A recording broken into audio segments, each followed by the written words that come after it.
राधे राधे राधे महाराज जी। गुरुदेव, हमें धन की लालसा बहुत है और मैं अपने लिए धन की लालसा किसके नहीं, आप करता। सबसे पूछ लो किसके नहीं। आपके नहीं, सबके है। नहीं गुरुजी, हमारे लिए नहीं है, हमारे परिवार के लिए, पिता के लिए। हाँ तो ठीक, ऐसे सबके लिए है। सबसे पूछो तुम्हारे धन की आकांक्षा है, हाँ आपके लिए नहीं, हमारे परिवार के लिए, हमारे समाज के लिए ऐसी आकांक्षा कामना सबके अंदर है। देखो बच्चा, स्त्री भोग या पुरुष भोग, भोजन, वस्त्र, मकान, रुपया, पद, प्रतिष्ठा, यही माया के वो केंद्र हैं जिनमें सब फंसे हुए हैं।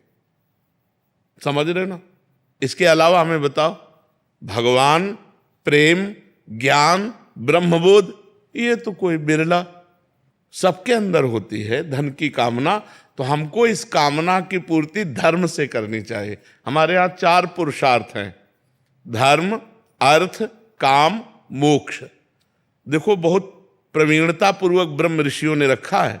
धर्म पहले रखा है और फिर अर्थ और फिर कामना और फिर मोक्ष। मतलब धर्म और मोक्ष के बीच में कामना और अर्थ को रखा गया है कि अगर हम धर्म पूर्वक धन कमाएं, धर्म, अर्थ और कामनाओं की पूर्ति करें धर्म पूर्वक कमाए हुए धन से, तो हमारे को मोक्ष मिलेगा।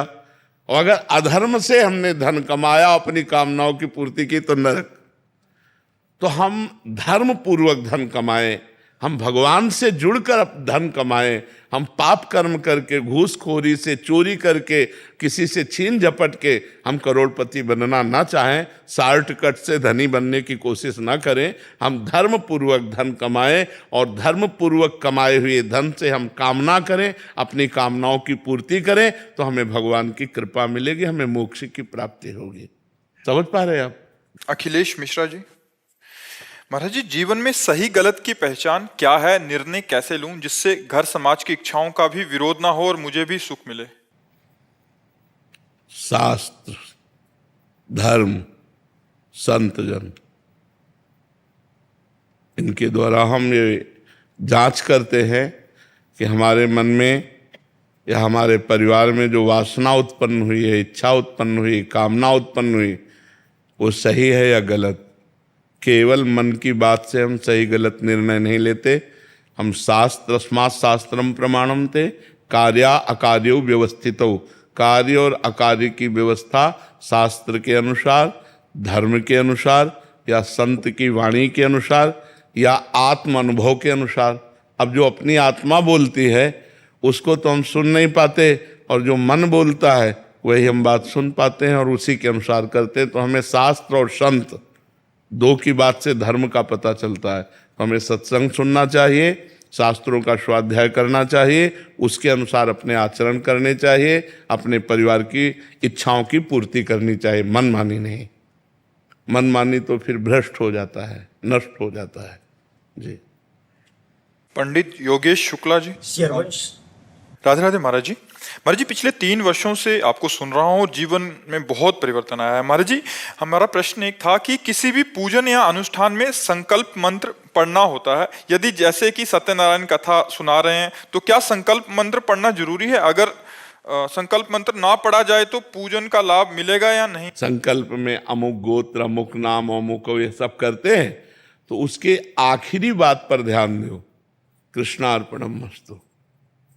संकल्प में कृष्णार्पणम मस्तु, मैं जो कर रहा हूं हे भगवान आपको समर्पित है। क्योंकि हम करता थोड़ी हैं, भगवान ने प्रेरित किया, भगवान करवा रहे हैं, भगवान को समर्पित, सुनाओ भगवान की कथा, बढ़िया है। पर वो पांडित्य कर्म का विधान है। जब हम पंडित को बुलाएंगे तो वो अपना कार्य करेगा, तो हमको करना चाहिए, निषेध नहीं करना। वो जब संकल्प बोले तो अंदर से चिंतन करना चाहिए, हे भगवान मैं तो करने योग्य नहीं हूं, आपकी कृपा से ही हो रहा है और ये संकल्प आपको समर्पित है। और अगर यही पंडित हो तो इनको तो कराना ही पड़ेगा ना, आप भी पंडित हैं। हाँ, तो वही तो क्रिया हम ये कह रहे हैं ना, जो सिद्धांत है उस पर तो चलना पड़ेगा। श्री हरिनारायण की जब पूजा हम करें उसके पहले नवग्रह की पूजा करते हैं। आप इधर सुना कि नवग्रह क्या बिगाड़े जब हम हरि की पूजा कर रहे हैं? लेकिन हरि ने ही तो नवग्रह भगवान के बनाए हुए हैं। ये भगवान के पार्षद हैं, तो हमको इनकी पूजा करनी होती है कि आप कृपा करना हरि की पूजा में कोई विघ्न ना आने पावे। बात समझो। तो जो विधान बनाया है हमारे ऋषि मुनियों ने, हमको करना चाहिए। हमें नवग्रह पूजा भी करनी चाहिए, हमें संकल्प भी दिलाना चाहिए, और वो संकल्प भगवान को समर्पित करना। कृष्णार्पणम मस्तु, हरि अर्पणम मस्तु, शायद बोला भी जाता है, बोला जाता है ना। हाँ, तो ये बस उससे मंगल हो जाता है। कन्हैयालाल दुबे जी, प्रयागराज। राधे राधे। राधे राधे महाराज जी। महाराज जी, ब्रह्म वैवर्त पुराण के प्रकृति खंड के 65वें अध्याय के 39वें श्लोक में व्यास जी कहते हैं कि माँ भुक्तम श्रियते कर्म कल्प कोटि शतेरपि अवश्य में भोक्तव्यम कृतम कर्म शुभाशुभम। कर्मों का फल बिना भोगे क्षीण नहीं होता, चाहे करोड़ों कल्प बीत जाएं। कर्मों का फल तो अवश्य ही भोगना पड़ता है, चाहे वो शुभ कर्म ही क्यों या अशुभ कर्म ही क्यों। एक मुकदमा चले और वकीलों की वकालत से और जज के निर्णय से उसको फांसी दे दी जाए, पक्का सिद्धांत कानून के अंतर्गत उसे फांसी मिलेगी, लेकिन एक पॉइंट है, राष्ट्रपति उसे माफ कर सकता है, नहीं माफ कर सकता।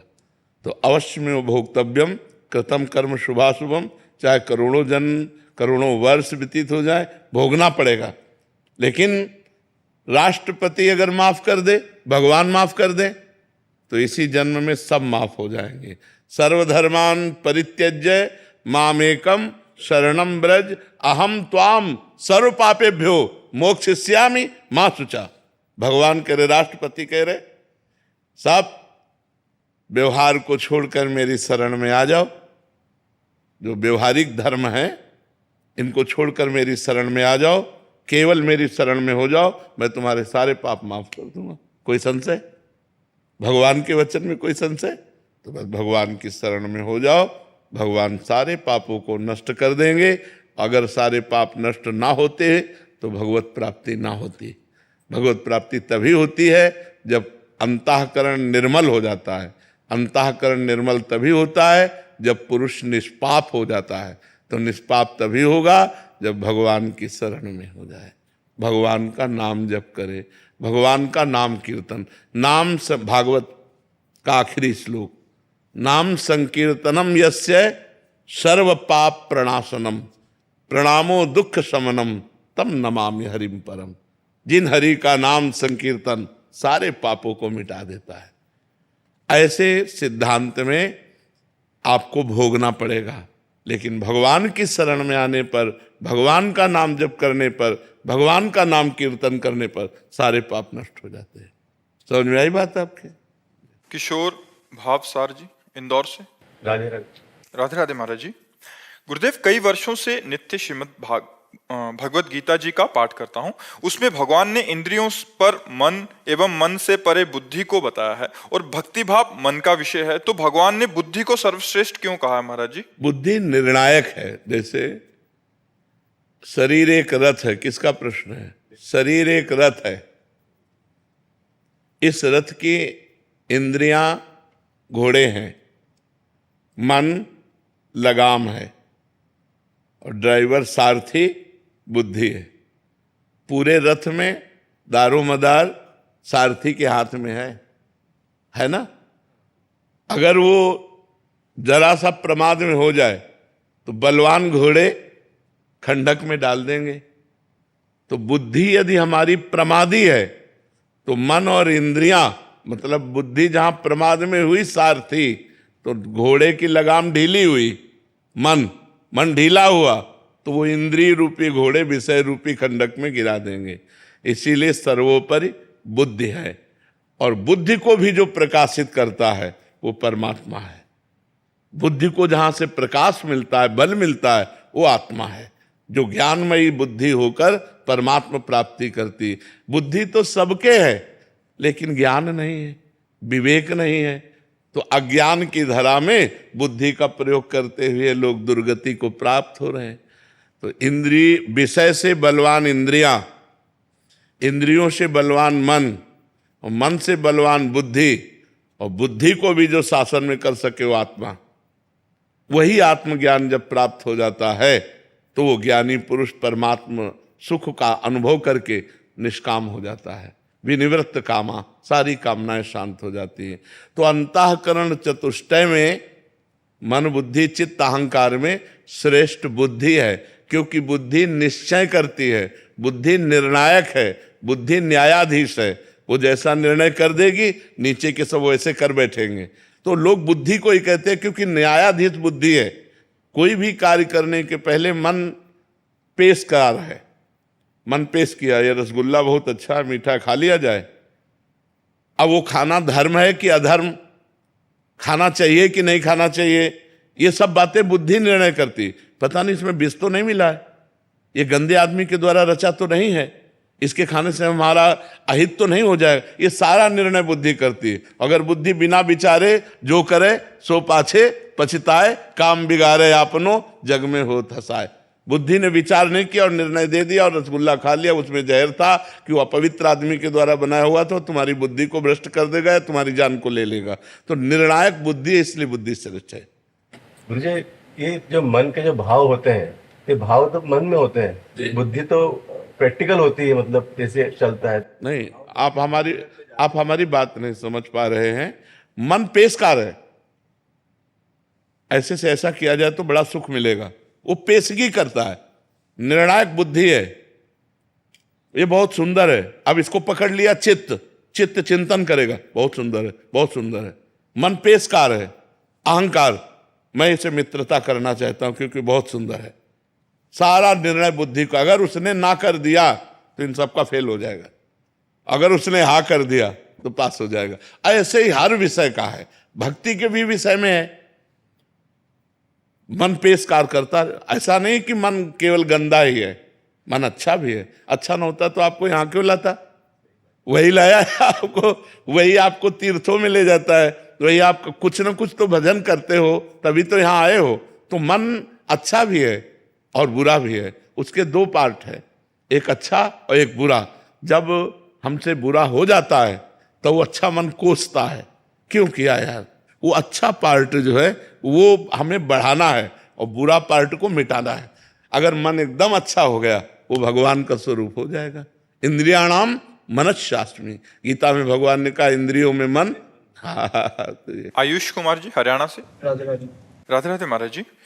महाराज जी, जैसे श्री गुरुवाणी जी में वर्णन आता है कि गोविंद मिलन की एहु तेरी बरियां, मतलब कहने का भाव है कि यही एक अनुकूल समय है प्रभु का मिलन का।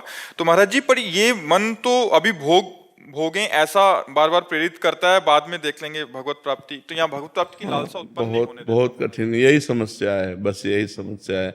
आपकी ही नहीं, सबकी चराचर जगत में यही समस्या है कि हमारा मन, चूंकि भगवान दिखाई नहीं दे रहे, भगवान का सुख आगे मिलेगा ऐसा समझ में आता है और भोग अभी मिल रहा है ऐसा सिखा करके हम सबको भ्रष्ट कर देता है मन। आप तो मान लो गृहस्थी में है, जो परमार्थ की ऊंचाई पर चढ़ना चाहते उनको भी नीचे घसीट लेता है। बस इसी की कटिंग कर दे कि मुझे कुछ नहीं, मुझे केवल परमात्मा चाहिए, नहीं चाहिए चाहे जितना बड़ा सुख हो, मुझे नहीं चाहिए, मुझे भगवान चाहिए। और आगे बढ़ता चला जाए तो भगवान मिल जाएंगे। लेकिन इतना रास्ता कटीला है और इतना सुहावना है, कटीला है। भगवान के मार्ग में जैसे आप कदम रखो तो सहयोग देने वाला कोई नहीं मिलेगा, गिराने वाले ज्यादा मिल जाएंगे। अच्छे मार्ग में कदम रखो तो बहुते कोई बिरला साथी मिलेगा, नहीं साथी नहीं मिलेगा। जो सच्चे मित्र होते हैं वो कम होते हैं, जो छली कपटी पाखंडी तो बहुत होते हैं। तो हमारा मन हमारा दुश्मन है इस समय, क्योंकि वो इंद्रियों के संयोग में सुख देख रहा है, परमात्मा में नहीं। अगर परमात्मा में सुख की भावना दृढ़ है तो हम इंद्रियों में सुख की भावना को रोक सकते हैं, क्योंकि वो नाशवान सुख है। पर ये सब ज्ञान की बातें दिमाग में भरी रहती हैं और मन हमारा हमको गिरा ही देता है। तो ये बड़ा सुहावना मार्ग है, इतनी सुनहरी सुनहरी वाटिकाएं हैं कि लगता है थोड़ी देर आराम कर ले फिर भगवान के यहाँ तो चलना ही है। बस जीव इसी में भूल जाता है। कंचन, कामिनी, कीर्ति, ये बड़ी सुनहरी सुनहरी वाटिकाएं हैं। और चलने में जो हमारे रोड़ा बनते हैं, काम, क्रोध, लोभ, मोह, मद, मत्सर, तो एक कटीला भी मार्ग है और सुहावना भी मार्ग है। जो कटीला में उबे नहीं, सुहावना में फंसे नहीं, वो आगे भगवान को प्राप्त कर लेगा। बड़ा कठिन इसीलिए कहा जाता है कि चलते चलते ये सब सुंदर वाटिकाएं आती हैं, सुंदर शरीरों का भोग, मन खुश हो गया, या बड़ा नाम हो रहा है, बड़ी कीर्ति और मन खुश हो गया, अब रुक गया, भगवान तक नहीं पहुंच पाया। इन सब को जो पार कर जाए तो फिर रिद्धियां सिद्धियां, उनको जो पार कर जाए वो भगवान को प्राप्त कर लेता है। तो हमें लगता है हमको थोड़ा हिम्मत करनी पड़ेगी। जब हमारा मन भोगों की तरफ ललचाए तो हमको थोड़ा कठोर बनना पड़ेगा। यार ये नहीं, ये तो बहुत जन्म भोगे हैं, अब मुझे भगवान चाहिए। पर ये कोई बिरला ही कर पाएगा, फिर भी कह रहे बिरला ही कर पाएगा, नहीं तो फिर गिर जाएगा। इतना आकर्षण जोर का है माया का कि कोई अच्छा भगवान अगर एक बार दिखाई दे जाए तब तो कुछ हिम्मत बने। अब वो दिखाई तो देते नहीं प्रगट में, यद्यपि वो सर्वत्र हैं पर दिखाई नहीं देते। और एक बार हमसे कह दें चिंता न करो मैं तुम्हारे साथ हूं प्रगट में, तो कुछ मतलब कुछ पकड़ तो है नहीं। नाम जप कर रहे हैं, कथा वार्ता सुन रहे हैं, पर है ऐसा मान लिया है, कहाँ है कैसे है ये अभी समझ में नहीं आ रहा है।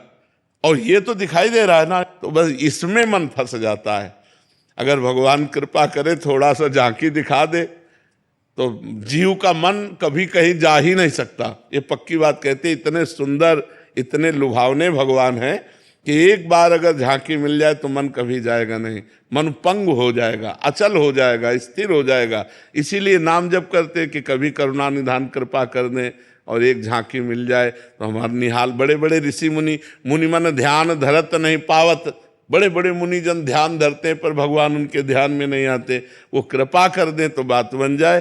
तो जब हमारा मन भोगों की तरफ लालायित हो तो हमको विचार करना चाहिए कि भोग तो बहुत जन्म भोग लिए, अब इस जन्म में भगवान से मिलना है और हम भोगों का त्याग करें तो हमें भगवान की प्राप्ति हो जाए। अब जोत सिंह जी दिल्ली से। राधे राधे महाराज जी। पूज्य स्वामी जी, भगवत गीता में श्री कृष्ण जी कहते हैं कि जो मनुष्य इंद्रियों के विषय में ही सुख ढूंढता है वह स्थायी शांति और आनंद नहीं प्राप्त कर सकता। आज के समय में जब सब आनंद को भोग विलास नशा और क्षणिक सुखों में ही खोजते हैं, तब क्या ये संभव है कि हम गीता के उपदेशों के अनुसार आधुनिक जीवन की सफलता के साथ साथ सच्चा आत्मानंद या आध्यात्मिक शांति को प्राप्त या उन्नति को? देखो, बिना विषय सेवन के शरीर चलेगा नहीं। शरीर के लिए विषय सेवन आवश्यक है और बिना विषय सेवन के धर्म की भी पूर्ति नहीं होगी। दोनों बातें देखनी। जैसे आप गृहस्थ हैं तो आपकी पत्नी है, अब पत्नी के संबंध से विषय सेवन करना धर्म है और पराई पत्नी से अधर्म है। तो जो यदि हम अपनी पत्नी से प्यार करते हैं, अपनी पत्नी से ही संग करते हैं, तो विषय सेवन तो हो रहा है लेकिन वो भगवान की तरफ बढ़ने में बाधा नहीं पहुंचाएगा। अगर हम गलत सेवन करते हैं, दूसरी माँ बहनों की तरफ गंदी दृष्टि रखते हैं, वो हमें नरक ले जाएगा, वो भगवान की तरफ नहीं ले जाएगा। अब हम भोजन पाते हैं, पाना पड़ेगा शरीर पोषण के लिए। अब हम अच्छा से अच्छा भोजन, जितना हमने धर्म पूर्वक धन कमाया है हम पाएंगे, लेकिन मांस नहीं पाएंगे, अंडा नहीं पाएंगे, मछली नहीं पाएंगे, शराब नहीं पिएंगे। ये करेंगे तो नरक जाएंगे। और अगर अच्छा भोजन बनाकर और बड़े बुजुर्ग भूखे किसी को या भगवान को अर्पित करके हम पाते हैं, वो हमारा धर्म है, वो हमें भगवत प्राप्ति के मार्ग में ले जाएगा। खाली समय में बैठकर हम भगवान का नाम जप करें, जो हमारी गुरुवाणी, जो हमारे शास्त्र कहते हैं वैसे हम जीवन व्यतीत करें। हम व्यर्थ समय नष्ट ना करें। जब हम व्यवहार में करें तो ईमानदारी और सच्चाई का जीवन व्यतीत करें। इसी से भगवत प्राप्ति हो जाएगी। भगवत प्राप्ति कोई कठिन नहीं है। अपने गृहस्थी के भोग भोगते हुए धर्म पूर्वक और नाम जप करते हुए हम भगवान को सहज में प्राप्त कर लेंगे। लेकिन अब आज धर्म की रेखा के अंतर्गत चलना बड़ा कठिन हो रहा है, नहीं हो रहा है। अगर हम गृहस्थी में चलें और अपने धर्म के अनुसार चलें तो हमें भगवत प्राप्ति हो जाएगी। लेकिन हम धर्म के अनुसार नहीं चलते, जिससे हमारे हृदय में अशांति, भय, चिंता, शोक ये अपना निवास बना लेते हैं और हम दुखी हो जाते हैं। तो हमें धर्म से चलना चाहिए। विषय सेवन किए बिना कोई नहीं रह सकता, जी नहीं सकता। मतलब पानी भी विषय है, भोजन भी विषय है, वस्त्र भी विषय है। अपने अनुकूल, धर्म के अनुकूल, ये दो डिपार्टमेंट है। अपने अनुकूल तो फिर गड़बड़ हो जाएगा। हमारा मन कह रहा है ये भोगना है, हमारे अनुकूल ये पड़ रहा है, अब हमको वहां देखना धर्म के अनुकूल है कि नहीं। धर्म के अनुकूल विषय सेवन करना और धर्म के प्रतिकूल का त्याग कर देना और भगवान नाम जप करना और सबका मंगल। कोई बिरला दिमाग होगा जो मन में जो आए वही वाणी में है और वही आचरण में है। कोई बिरला होगा, मन में कुछ और चल रहा है, वाणी से कुछ और बोल रहे और आचरण कुछ और बता रहे। छल कपट की वृद्धि होती चली जा रही है। मतलब कोई बिरला ऐसा होगा जो सत्य और शुद्ध मार्ग में चल रहा हो। तो आज हमारा गृहस्थ धर्म में उद्देश्य केवल बन गया है धन, भोग, मौज मस्ती। धर्म, बिरला ही कोई धर्म को धारण करने की बात सोचता है कि हमारा धर्म क्या है। गलत रास्ते में मत जाओ। ये नई अवस्था नशा के लिए नहीं है, बेविचार के लिए नहीं है। तुम पढ़ो लिखो, उन्नति करो, राष्ट्र में ऐसे पदों पर जाओ जिससे हमारे समाज को सुख पहुंचा सको। इसलिए कहते हैं तो ऐसे चले तो आनंद की अनुभूति हो जाए। संजय जी सूरत से। राधे राधे महाराज जी। महाराज जी, आजकल वृद्धा आश्रमों में माता पिता और असहाय बुजुर्गों की संख्या दिन प्रतिदिन बढ़ती जा रही है। जिन लोगों ने अपने बच्चों का पाल पोस कर इतना बड़ा किया, अब उनको अकेलापन और तिरस्कार का सामना करना पड़ता है। महाराज जी, परिवारों में ये अकेलापन महाराज जी क्यों बढ़ता जा रहा है? सब स्वार्थ बुद्धि होती जा रही। आपसे क्या कह रहे? धर्म अगर का धर्म का पालन करे तो हर पुत्र का कर्तव्य है कि जब तुम सोचने लायक नहीं थे, लघुशंका करने का ज्ञान नहीं था, तब तुम्हें अपनी गोद में लघुशंका करते हुए भी तुम्हारा पालन पोषण किया माँ ने। आज वही माँ बूढ़ी हो गई, बिस्तर पर शौच कर रही, अब तुम्हारा कर्तव्य है कि उसके शौच का प्रक्षालन करो, उसको खवाओ पियाओ। देखो, हम कह रहे हैं अनाथालय में आप 20,000 रुपया महीना उनको भेजते रहो, तो भी जो तुम्हारा प्यार है वो उनको चाहिए। उस समय 20,000 रुपया नहीं चाहिए। जब माँ को दुलार करके, पिता को दुलार करके, बातचीत करके खवाओ पियाओगे, वो सुख जो उनको मिलेगा वो रुपये से सुख नहीं मिलेगा, वो अनाथालय में रखने से नहीं मिलेगा। अच्छा, आज आप अपने माता पिता को अनाथालय में रख रहे हो तो कल तैयारी आप भी रखो, क्योंकि तुम्हारे लड़के देख रहे हैं ना दादा दादी अनाथालय में हैं। जैसे आचरण करोगे तो ब्याज सहित मिलेगा ना।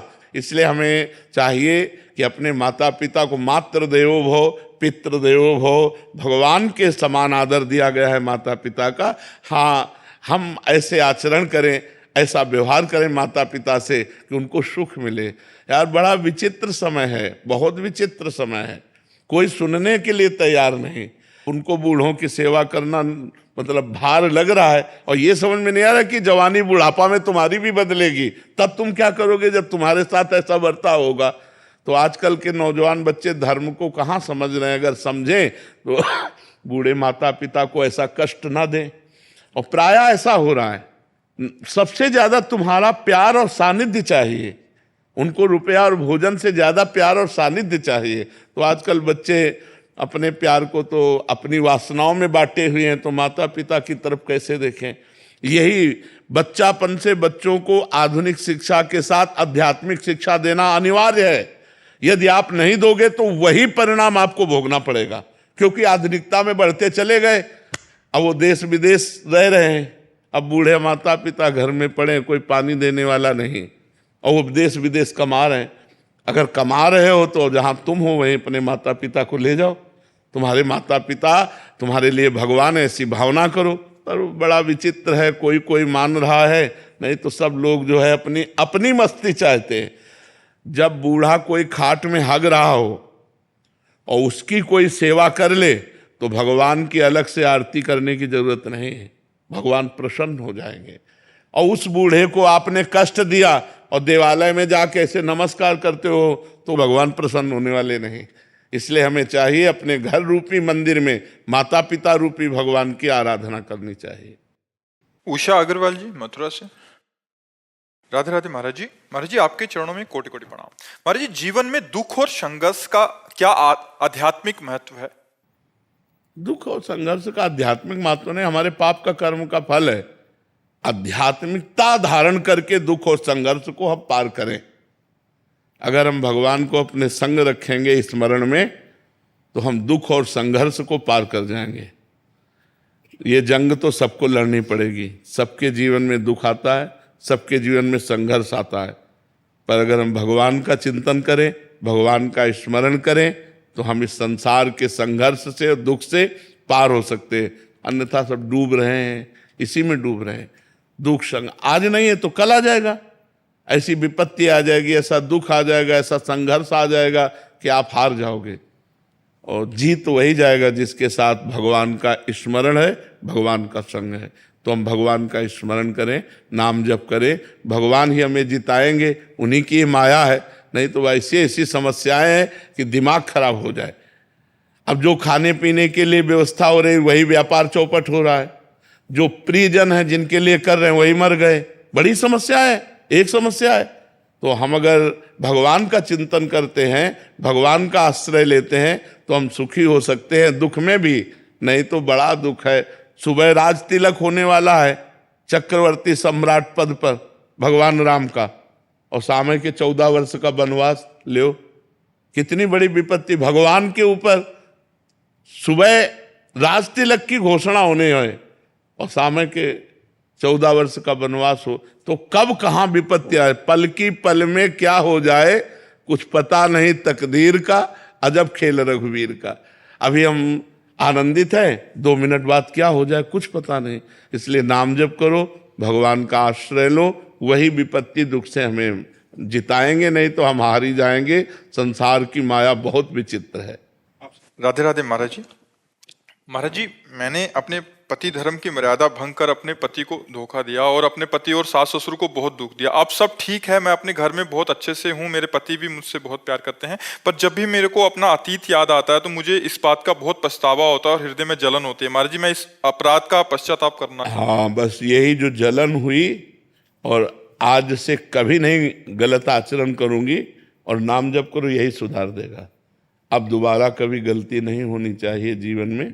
जिस बात को होता है, ये जवानी एक ऐसा तूफान है जिसको कोई बिरला ही पहाड़ की तरह रोक पावे। नहीं तो गलतियां हो ही जाती हैं। आपसे क्या, आप तो कह रहे हैं, हम सब जितने बैठे हैं, अगर ईमानदारी से पूछा जाए तो हम सबसे गलती होती है, नहीं हो जाती।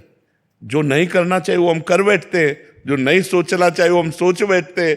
अब अपने को चाहिए कि अगर अब होश आ गया हो कि अब हमसे, तो हम कभी अब दोबारा वो गलती ना करें जो हमें पता चल गई कि हमसे गलती हो गई है।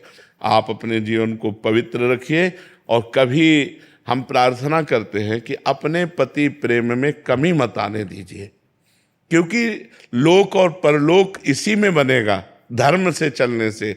और इधर उधर से माताओं बहनों से ये प्रार्थना है कि अपने जीवन को बहुत संजो करके रखिए, बहुत पवित्र रखिए, कहीं किसी संकट में न फंस जाए, कहीं कोई ऐसा व्यक्ति ना हमको मिल जाए जो हमारा दोस्त बनकर दुश्मन का काम कर दे। पता थोड़ी चलता है, छल कपट करके लोग आजकल ऐसा मुखौटा दिखाते हैं कि लगता है बहुत प्यार करता है, और जब परिणाम में देखो तो छल कपट नजर आता है। तो बहुत बच करके माताओं बहनों को और पुरुष को भी एक दूसरे से सावधान रहें। तो आजकल हमको चाहिए कि हम थोड़ा अपनी बुद्धि को ठीक करें, नाम जप के द्वारा भगवान के संतों का संग करके अपनी बुद्धि शुद्ध करें और गलत आचरणों से बचें। गलत आचरणों में भय और अशांति के सिवा कुछ नहीं मिलेगा। आप देख लो, एक भय मिलेगी, एक अशांति मिलेगी, और अगर हम उसे धर्म से सेवन करें तो हमें सुख मिलेगा, हमें शांति मिलेगी। तो सुख शांति धर्म में है, अधर्म में नहीं है। और हम धन्यवाद देते हैं आपको कि आपने हिम्मत करके अपनी कमी को समाज में कहा। आप आगे से कमी मत कीजिए, अपने पति से प्यार कीजिए। मैं पूरे उनकी तरफ समर्पित हूँ। अभी खुश भी हूँ मैं अपने घर में, पर मन से बात जा नहीं रही। नाम जप करो, इससे ठीक हो जाएगा। नाम जप करो, ठीक हो जाएगा। वो एक गलती है, जीवन में हो जाती है, अगर इसे आप ज्यादा बनाए रखेंगे तो डिप्रेशन में पहुंचा देगी। नाम जप में भी मन नहीं लगता है। नहीं, नाम जप कर। दवा में कड़वी भी हो तो हमें खाना चाहिए, तो ऐसे ही मन लगे ना लगे हमें नाम जप करना चाहिए। भाव को भाव, अनखालसहु नाम जपत मंगल दिस दसहु, नाम जप करो। राधे राधे महाराज जी। महाराज जी, मैं अत्यंत दुखी और परेशान हूँ। बार बार आने वाले बुरे विचार, ईर्ष्या, गुस्से और कुछ ही मिनटों में आध्यात्मिक विचलता आ जाती है। मैं अच्छा इंसान बनना चाहती हूँ पर मन ये बार बार गिरा देता है। नाम जप करने का देखो, ये प्रयास ना कर समझा जाए कि हमारी बुराई कही जाती है। लक्षणों से पता चलता है कि हमारे द्वारा पाप कर्म हुए हैं। पाप कर्म के कारण ही हमारी बुद्धि में अशांति, कामनाएं, निगेटिव विचार, विक्षेप ये आते हैं। हम शास्त्रीय बात कर रहे हैं। तो यदि हम अपने पाप कर्मों का प्रायश्चित कर लें और पाप कर्म नए ना हो, रोक लें, तो अभी हमें आनंद आ जाए, अभी हमारी बात बन जाए। अब पूर्व के पाप कर्म जो हैं वो हमको सताते हैं, वो हमें कष्ट देंगे। अब कष्ट कैसे देंगे? निगेटिव विचार करके। नकारात्मक सोच ही सबसे बड़ा कष्ट है। नहीं, अगर शरीर में पीड़ा है और सोच सकारात्मक है तो बड़ी मस्ती रहती है, और शरीर स्वस्थ है और सोच नकारात्मक है तो डिस्टर्ब रहता है आदमी। वही तो फिर डिप्रेशन में पहुंच जाता है आगे चलकर। तो हमें लगता है हमें अपने पापों का प्रायश्चित करना चाहिए। बार बार उस बात का स्मरण करके जलन पैदा करना और भगवान का नाम जप करना और आगे से वो पाप ना करना, तो बढ़िया बात हो जाएगी। अब हमारी बात को अन्यथा ना लेकर के अपने जीवन को अच्छाई की तरफ ले चला जाए। किसी को भी अगर ये बातें हैं तो हमारे अंदर पाप कर्म जमा हो चुका है, अब हमें उसे नष्ट करना है। और पाप कर्म जमा करना अच्छा लगता है, लेकिन नष्ट करना बहुत कठिन होता है।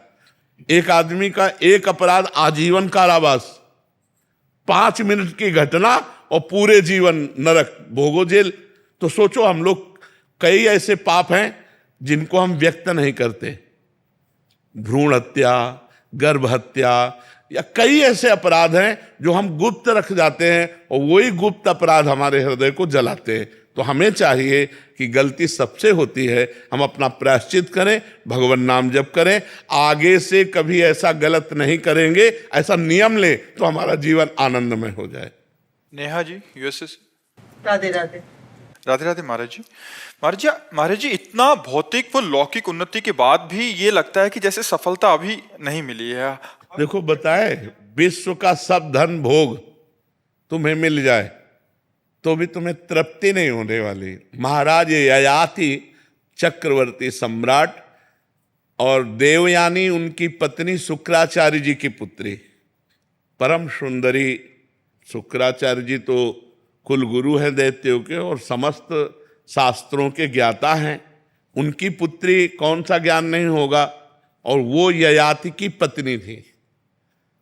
अपनी यौवन अवस्था भोगने के बाद भी भोगों की अतृप्ति, अपने पुत्र की जवानी ली और उससे भी भोग भोगा 1000 वर्ष तक, फिर भी तृप्ति नहीं।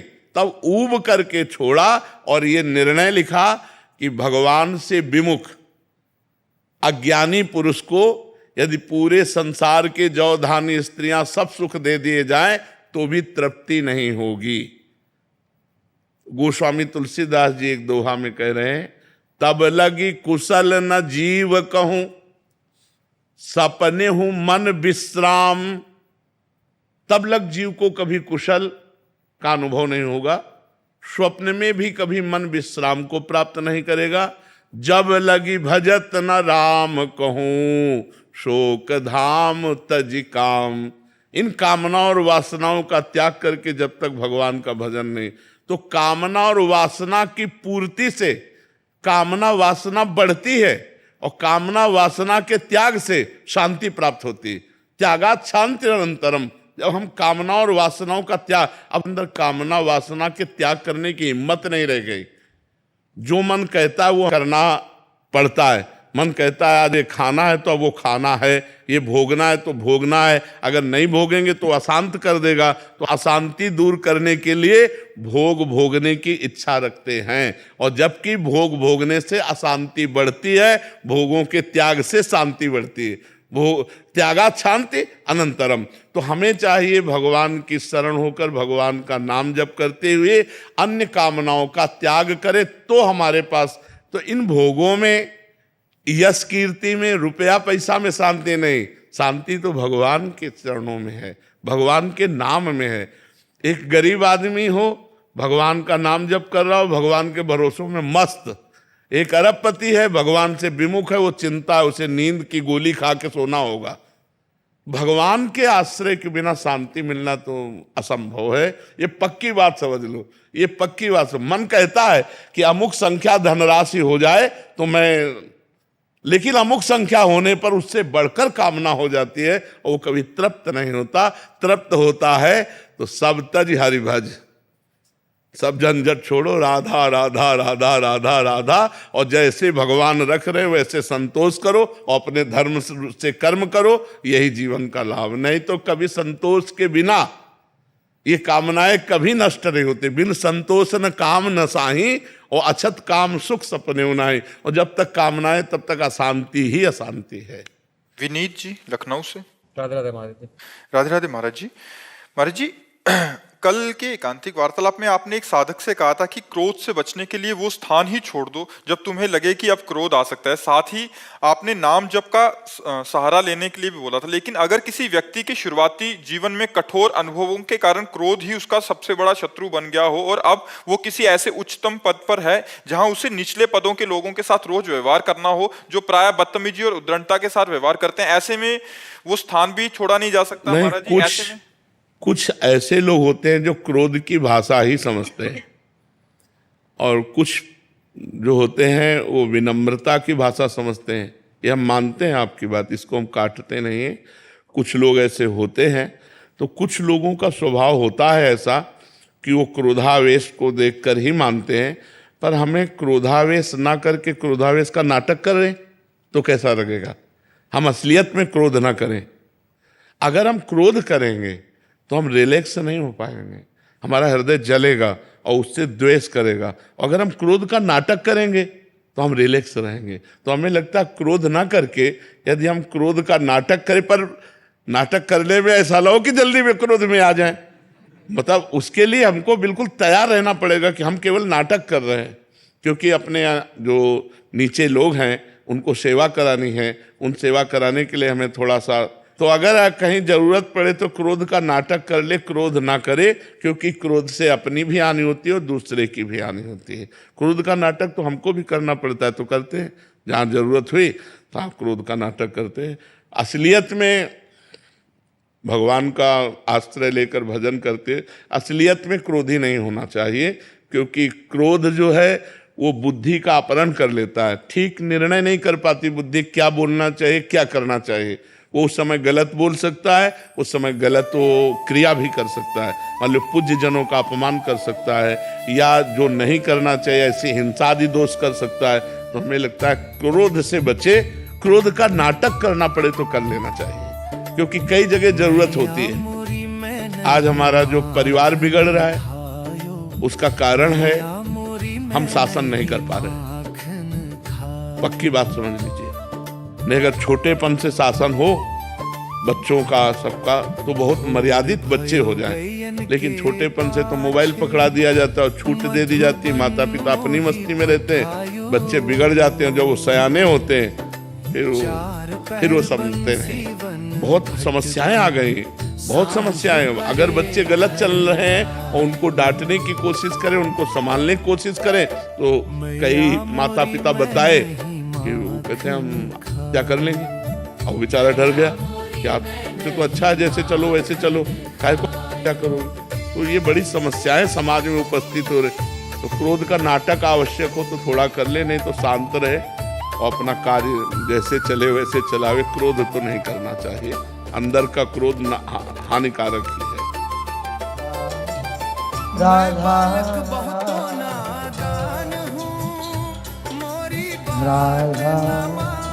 राधा राधा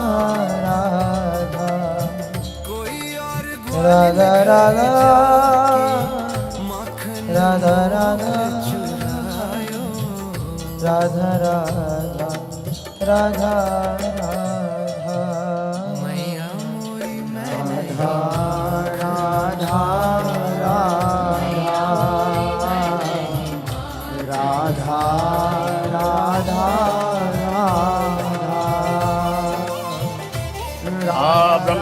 ब्रह्मणो ब्रह्मवर्चसी जायत महाराष्ट्रे राजन्यः षोडशभ्यो दिव्याधि महारथो जायतां दोद्रेधेनुर्बोढा नटवानाशोः शब्दिः पुरन्धर्जोखाजिष्णु रथेष्ठाः सभेयो गुवास्य जजमानस्य वीरो जायतां निकामे निकामेनः पर्जन्यो परिखतु फलवत्यो न ओषधयः पच्यन्तां योगक्षेमो नः कल्पतां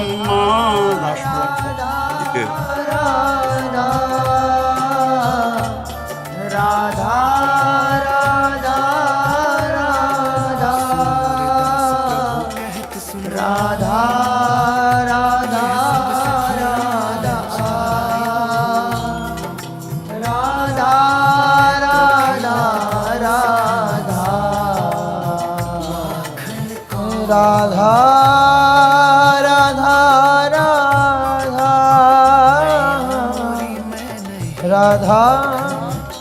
राधा राधा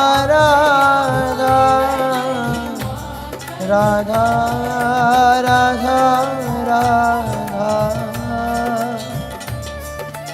राधा राधा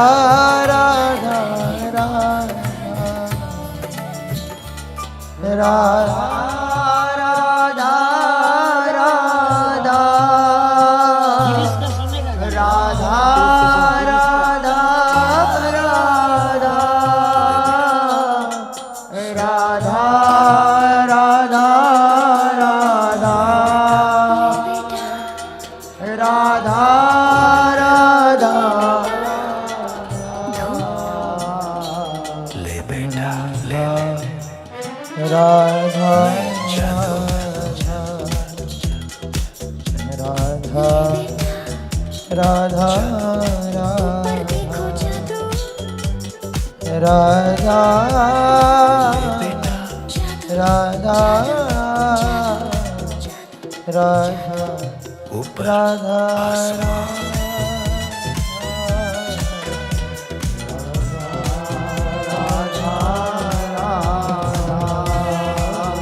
राधा राधा राधा राधा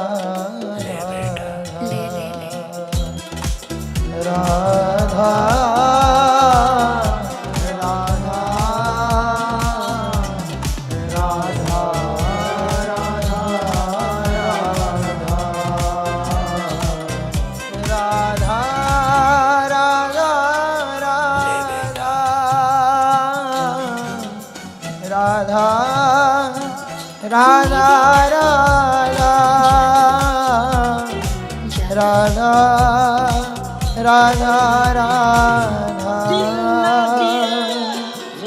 राधा राधा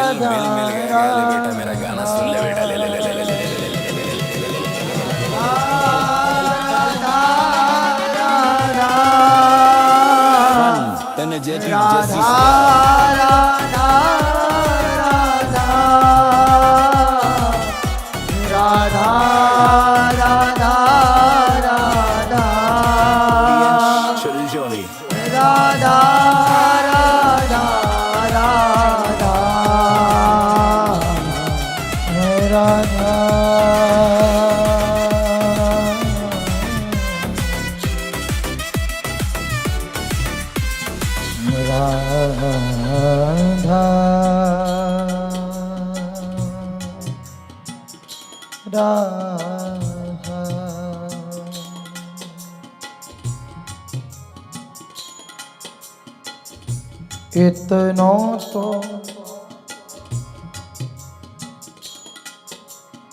कबहू हंसी दे हो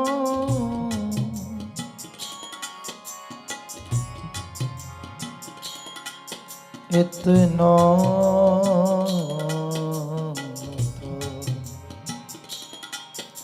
कबहू हंसी दे हो सुनहु कृपालु किशोरी राधे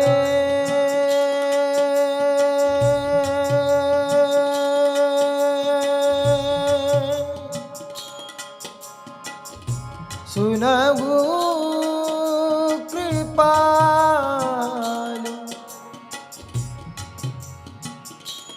किशोरी राधे राधे राधे